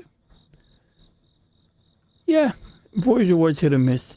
When I was a kid, I saw a motorcycle on my street. Guy had like one of those motorcycles with the triple wheel on it. I guess tricycle. And he had like a picture of the Starship Voyager on the back, and it had like the logo Star Trek Voyager written on it. I was like, that's weird. A biker with Star Trek Voyager on the back of the bike. You know, I just assuming stereotypes back then. I was surprised, but actually turns out anybody could ride a motorcycle. You don't have to be a rough, gruff bad guy. You could be rough and gruff and like Star Trek as well.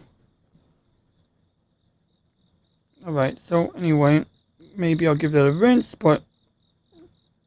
Oh yeah, I gotta give it high grit sanding, I forgot. Okay, I can't give up yet.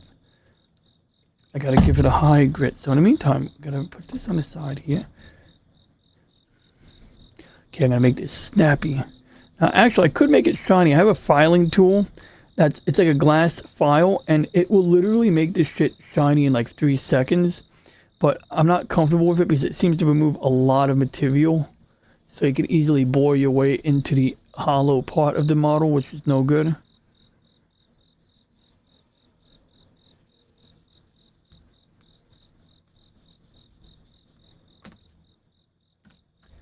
Okay, then we move over to 1000 grit. 1000 grit.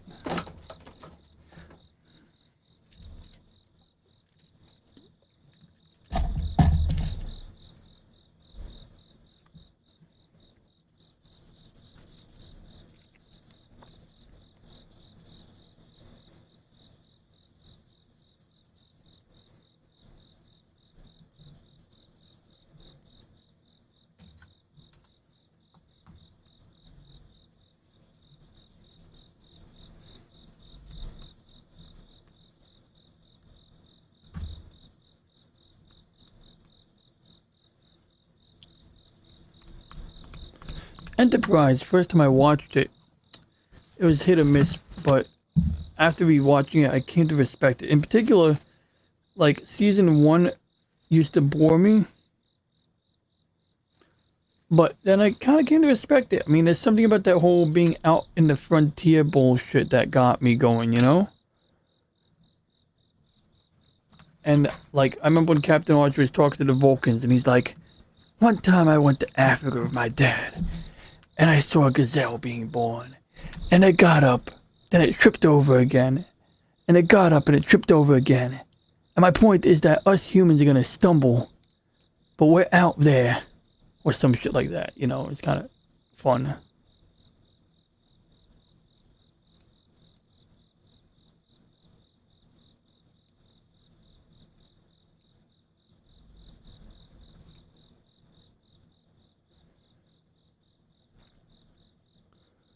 See, the glass file sort of leaves that.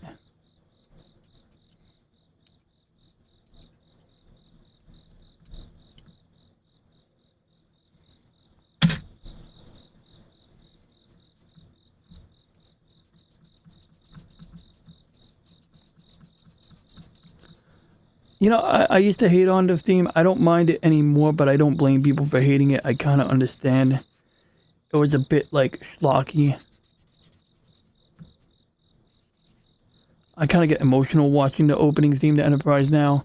Seeing the space program and all of the rockets going off, but, you know, I can empathize with people.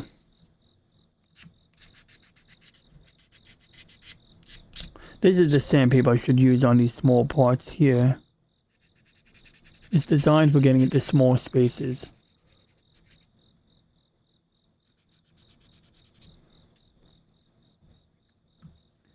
I've got faith of the heart. Something, something, something. I can reach any star. Okay, I'll stop singing. I can't sing even if it was a good song that people liked. I remember during the commercial, the prequel, the trailers advertising the show, they play that other song. It's like, if I could, then I would. Some shit like that. So they're trying to really get that mainstream audience, basically, from what I could figure. That's what they were trying to do with Enterprise, partially, I think. Get that mainstream, hip, young crowd, or just hip crowd in general. Kind of like partially mainstream. And realistically, Voyager kind of had some mainstream adoption, actually. It did actually have a little bit of mainstream adoption. So it wasn't like a stretch to think that, this could be done with Enterprise.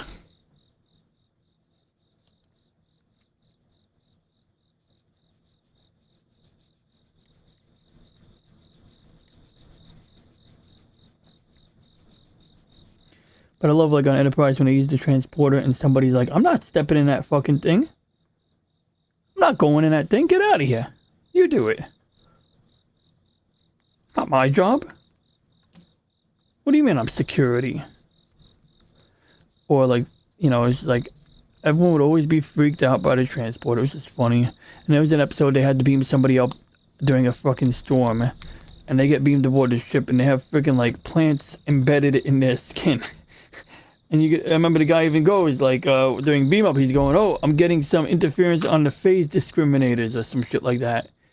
And basically, like, at that particular point, they didn't have the technology to filter out crap. Luckily, that was only skin level, and that guy dies anyway, but he died for a different reason, so, it's a win and a loss at the same time. But it looked really cool and gruesome when they first beamed that guy aboard.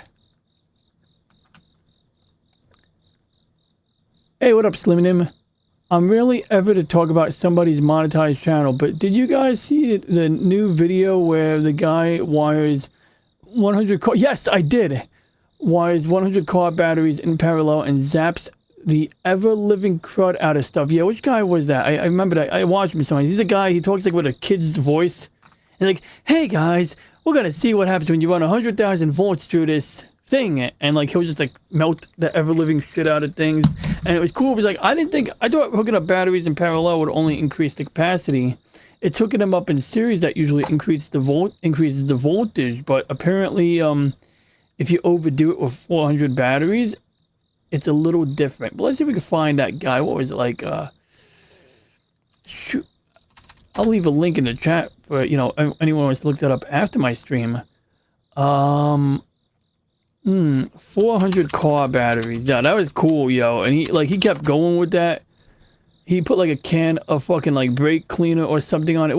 It wasn't brake cleaner, but like it launched like a rocket. It made a big explosion, like, which is exactly what happens when you blow up an aerosol can. Oh my god, it's not coming up instantly. Like, you would think the algorithm would know. Hook up 400 car batteries.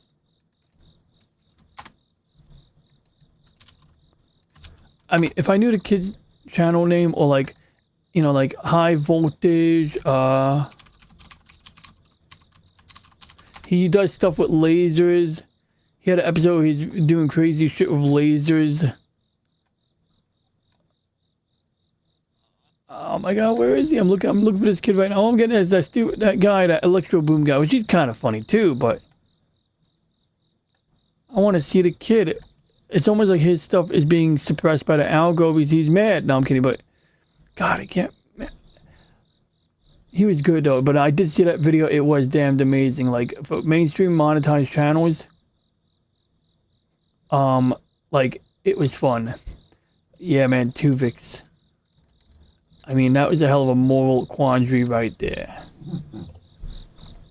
you know, and like he's like, I want to live, and Janeway's like, fuck you, I'll kill you.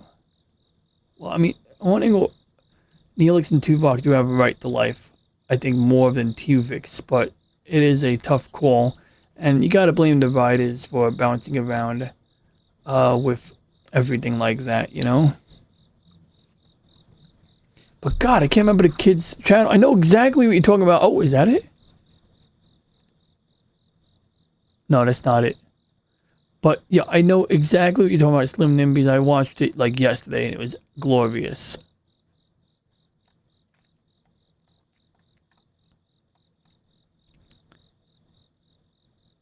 Man, I hope David Glenn's not drinking coffee for my sake because I'm wrapping up soon.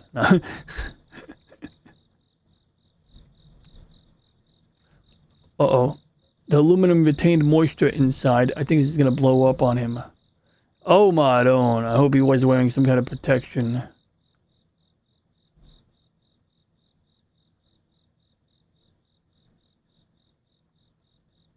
Oh, he survived. That's good. Yes! That's it. Thank you.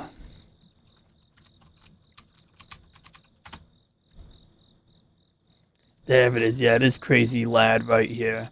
He's just standing there with the fucking like croc clips and like 400 batteries. He's like, hey guys, let's see what happens when we do this.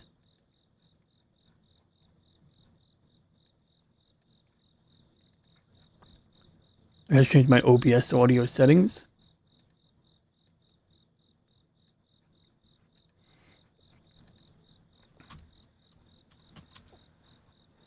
And he's like, hey guys, let's do this.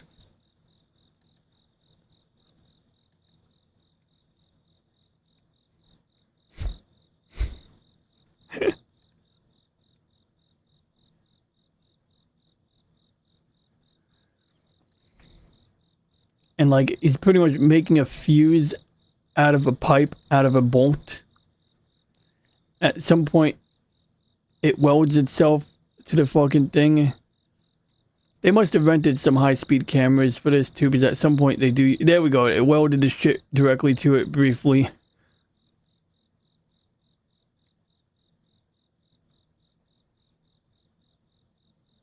I did a thing that sounds familiar. I'll check them out. They had this guy from, I think it's Action Lab or Cody's Action Lab, if I remember correctly. They had him on too.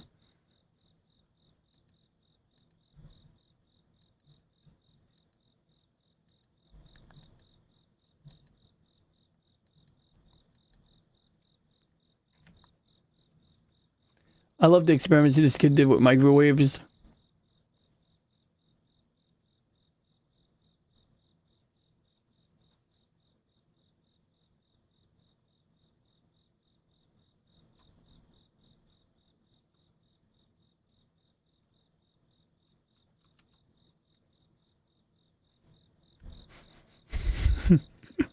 Sick bastard.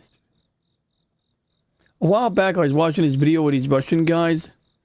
I think it was Kiro-san, microwave. I want to say it was Kiro-san. It might have been someone else, but like, yeah, this was it. This was it. Because I always want to know what happens if you play with an open door microwave. So they have a guy wear a Mylar suit. They put like a fucking coat hanger in the door to keep the microwave. And look, see, it makes the fluorescent bolt. The other guy, I like his idea thing. I mean, 12 volts at like 45,000 amps. Is that the name of the channel?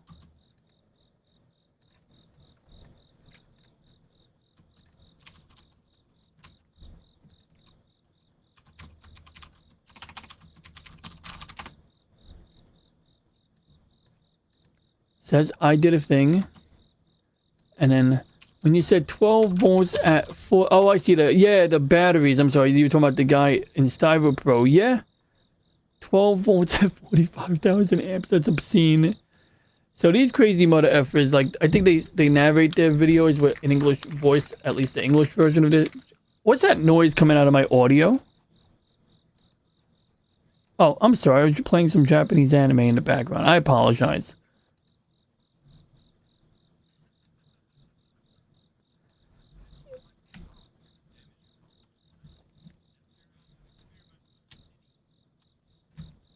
So this is cool.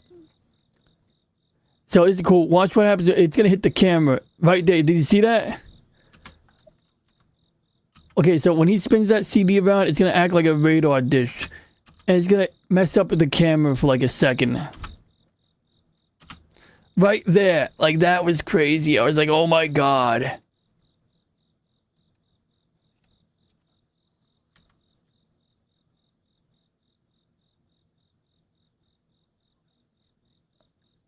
And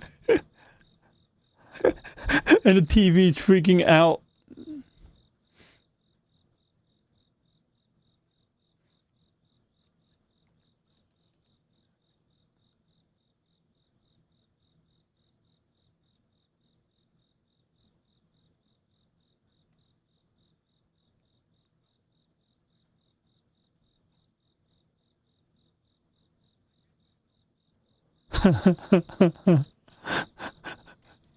I did a thing has his own thing. Star Pro we were just watching was putting a 12 volt currents with about 45,000 K amps, 45 to 50,000 amps come out of those metal bars you were watching. Oh, okay, I got you. So I guess hooking batteries up in parallel increases the current. I always thought hooking them up in parallel merely gave you more capacity, but I'll have to research this now because my understanding of electrical engineering is wrong, and I thought if I was going to build a high capacity solar power source, I could just plug a shit ton of car batteries together or deep cycle batteries in. So anyway, yeah, we're gonna skim through this a little quick. What the? He's freaking out.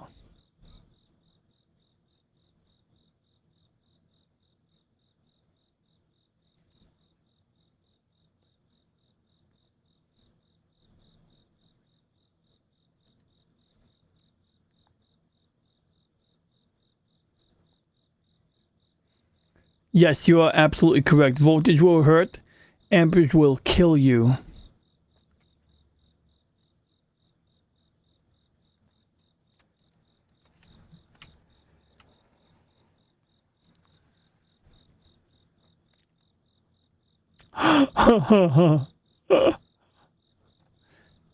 Lithium batteries are actually like a ticking time bomb. Like, the fact that people will take their own, right?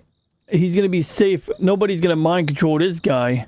Yeah, so I was just capping off the stream by showing you these guys who play with the mic. They stick a coat hanger in the microwave and it keeps, the thing running while it's open. So he's doing the Nikola Tesla routine where he holds a fluorescent bulb next to a Tesla coil, except this time he's holding it near the microwave.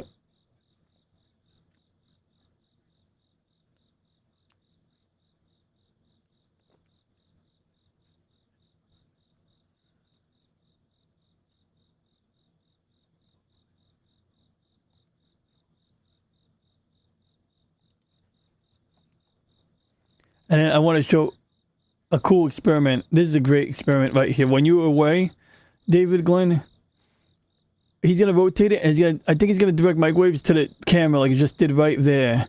And it disrupts the camera. Like, I don't know if that's just a visual effect or if that really happens.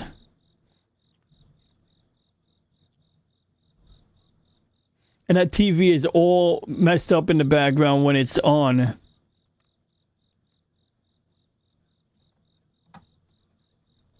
How many electricians do you know where they're...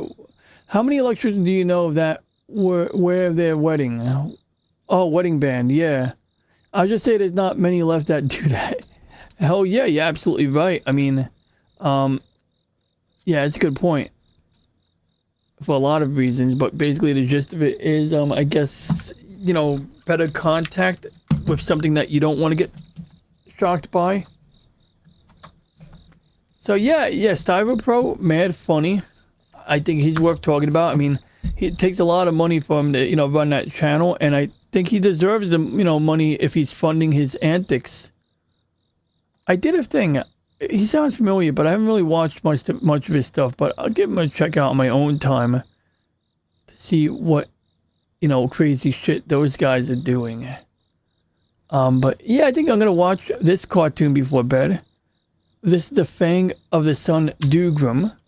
I'm just refreshing my screen so that it comes up in my history, so I can pull it up.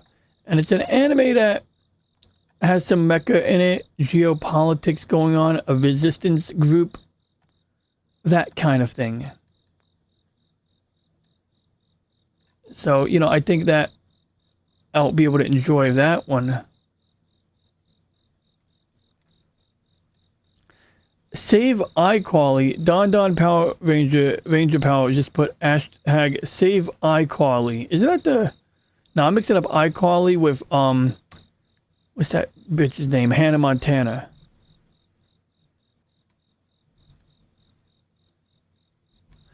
Whoa, this guy brought up a cool idea. Imagine having a wingsuit that you fly with your own muscle power, then after giving it electrical power assist, and then give it a fuel engine, and then, remember, as easy as utopians at the end of eternity can do, you can do it now. It's no more difficult for you than them. Whoa, mind blown. And I didn't say hi to Drunk Poet. I feel bad for not saying hi to Drunk Poet. I'm like half talking, half looking at the chat. I don't pay as much attention to the chat as I should, but I had fun with Mr. Tickle Trunk.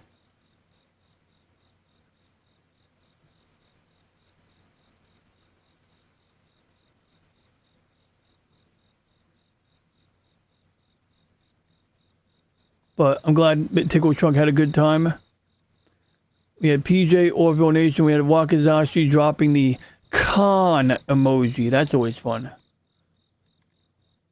This is also from Hyperion. This is the Tian Shan, which means, I think, Mountains of Heaven or some shit like that. Except in Hyperion, there's a planet by that name that was inhabited by Asian people. And the people living there do crazy architecture because you can't live on the surface of this planet. This planet has toxic phosgene clouds at the lower reaches, so the only breathable atmosphere is basically at high altitudes in the mountains.